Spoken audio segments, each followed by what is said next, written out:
Hi అండి. ఈరోజు క్రిస్పీగా ఉండే గారెలు చేసేసుకుందామండి. మేమైతే గారెలు అంటాం. మీరేమంటారో మీరు కామెంట్ బాక్స్‌లో కామెంట్ చేయండి. మేమైతే వీటిని గారెలు అంటాము. మా తెలంగాణలో గారెలు అంటారు. కొంతమంది అప్పాలు అంటారంట.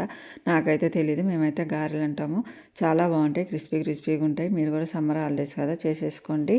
మేమైతే కేజీన్నర రైస్ ఫ్లోర్ తీసుకున్నాము. తీసుకున్న తర్వాత ఒక టేబుల్ స్పూను ఆయిల్ మంచిగా వేడి చేసి వేడి ఆయిల్ మళ్ళీ తర్వాత నెయ్యి ఒక టేబుల్ స్పూన్ వేసుకొని మంచిగా అది మిక్స్ చేయాలి. ఇక్కడ చాలామంది అన్నీ వేసుకున్న తర్వాత మిక్స్ చేస్తారు. కాకపోతే మనం ఫస్ట్ ఇట్లా మంచిగా కలిసే ఉండలు లేకుండా బాగా ఆయిల్ నెయ్యి అంతా కలిసేటట్టు పిండికి వేసుకోవాలి. వేసుకున్న తర్వాత ఇప్పుడు మనము ఎల్లిపాయలు వేసుకోవాలి. ఎల్లిపాయలు అంటే అది ఆప్షనల్ అండి. ఒక్కొక్కళ్ళు వేసుకుంటారు. ఇష్టం ఉన్నోళ్ళు ఇష్టం లేని వాళ్ళు వేసుకోవద్దు, స్కిప్ చేయొచ్చండి. కాకపోతే మేమైతే ఇష్టం కాబట్టి వేసుకున్నాము. లిటిల్ బిట్ పసుపు వేసుకొని తర్వాత మనకి ఇట్లా పల్లీలు వేయించుకొని కొంచెం పప్పులాగా చేసేసుకొని దాన్ని ఇట్లా క్రష్ చేసేసుకోవాలి. ఒక కప్ వేసాము. తర్వాత ఒక 2 టేబుల్ స్పూన్లు శనగపప్పు 1 అవర్ బిఫోర్ నానబెట్టి దాన్ని కూడా ఇప్పుడు కలుపుకోవాలి. తర్వాత హాఫ్ కప్పు నువ్వులు యాడ్ చేసుకోవాలి. నువ్వులు పచ్చివే వేసుకోవాలి. తర్వాత పచ్చిమిర్చి జీలకర్ర కలిపి మిక్సీలో కొట్టేసాను. దాన్ని కూడా ఇప్పుడు కలుపుకోవాలి. తర్వాత మనం కరివేపాకు ప్లస్ కొత్తిమీర మంచిగా కడిగి చిన్న చిన్న పీసెస్లు కట్ చేసుకొని దాన్ని కూడా కలుపుకోవాలి. తర్వాత మనకు సరిపడా సాల్ట్ వేసుకోవాలి. సాల్ట్ కూడా అన్నీ వేసుకొని కలిపిన తర్వాత ఒకసారి సాల్ట్ చూసుకోవాలి. సాల్ట్ వేసుకోవాలి. కొంచెం కారం ఆల్రెడీ పచ్చిమిర్చి వేసాం కాబట్టి మనం కొంచెమే కారం వేయాలి. ఎందుకంటే కొంచెం కలర్ వస్తుంది, కొంచెం కారం కూడా బాగుంటుందని కొంచెం వేసాను నేను.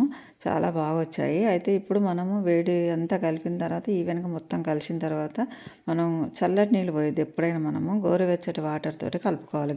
గారెల పిండి చక్కగా వస్తాయి. గారెలు క్రిస్పీగా వస్తాయి. అట్లయితేనే చాలా బాగా వస్తాయి. ఇట్లా చేసేసి మనం మొత్తం అట్లా కలుపుకోకుండా ఒకసారి పక్కకు పెట్టేసి కొంచెం ఇట్లా కలుపుకొని మనం చపాతీ పిండిలాగా కలుపుకొని ఇప్పుడు ఇట్లా ఉండలు చేసుకోవాలి. ఉండలు చేసుకొని మనము అన్నీ ఇట్లా పిండి మొత్తం అట్లా ఉండలు చేసి పెట్టుకోవాలి.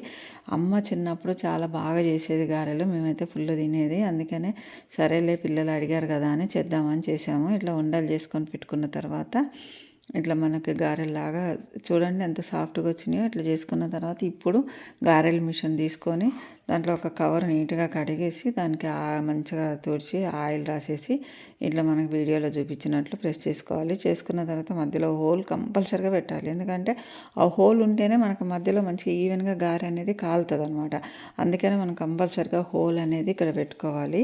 చాలామంది హోల్ పెట్టారంటే మీరు ఎంతమంది ఇట్లా చేస్తారో నాకు కామెంట్ చేయండి. కంపల్సరీగా హోల్ చేస్తారా చెయ్యరా ఎలా చేస్తారా అనేది కామెంట్ పెట్టండి. మా గారెలు కూడా ఎలా వచ్చినాయో చూసిన తర్వాత మాకు కామెంట్ పెట్టండి. వీడియో మొత్తం చూడండి, లాస్ట్ వరకు చూసి మాకు కామెంట్ చేయండి. గారెలు ఒత్తుకునే లోపు మనము ఒక స్టవ్ మీద బాణీ పెట్టి డీప్ ఫ్రైకి సరిపడా ఆయిల్ పెట్టుకోవాలి. పెట్టుకొని కాలిందా లేదా కొంచెం టెస్ట్ చేసేసుకొని దాన్ని ఇలా కొంచెం స్టవ్ చుట్టూ తిప్పేసి పక్కకు పెట్టుకోవాలి.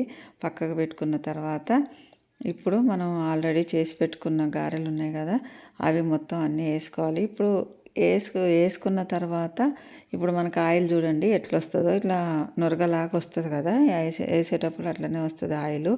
అట్లా అన్నీ వేసిన తర్వాత అట్లా పైకి రావాలి మనకి ఈవెన్గా. అన్నీ పైకి వచ్చిన తర్వాత మంచిగా కాలుతాయి. కాలిన తర్వాత ఆయిల్ అంతా చల్లబడిపోతుంది. చల్లబడిపోయి మనకి ఇట్లా గారెలన్నీ గోల్డెన్ కలర్ వచ్చి పైకి లేస్తాయి. అప్పుడు మనకి గారెలు కాలినట్టు లెక్క. ఇప్పుడు చూడండి ఇట్లా గారెలు కాలినాయి అనమాట. సూపర్గా కరకర అంటాయి. చాలా బాగుంటాయి గారెలు. మీరు కూడా చేసుకొని తినండి. ఎలా వచ్చినాయో నాకైతే కామెంట్ చేయండి. మా గారెలు కూడా ఎలా ఉన్నాయో కామెంట్ చేయండి. చాలా బాగుంటాయి. ఈవినింగ్ సాయంత్రం మాత్రం టీ తాక్కుంటాం. మా సార్ కానీ మేము కానీ అందరము పిల్లలు తల ఒకటో రెండో తినేసి ఈవినింగ్ టీ తాక్కుంటూ ఎంజాయ్ చేస్తాము. మీరు కూడా చెయ్యండి. ఓకే బాయ్, ఉంటా మరి.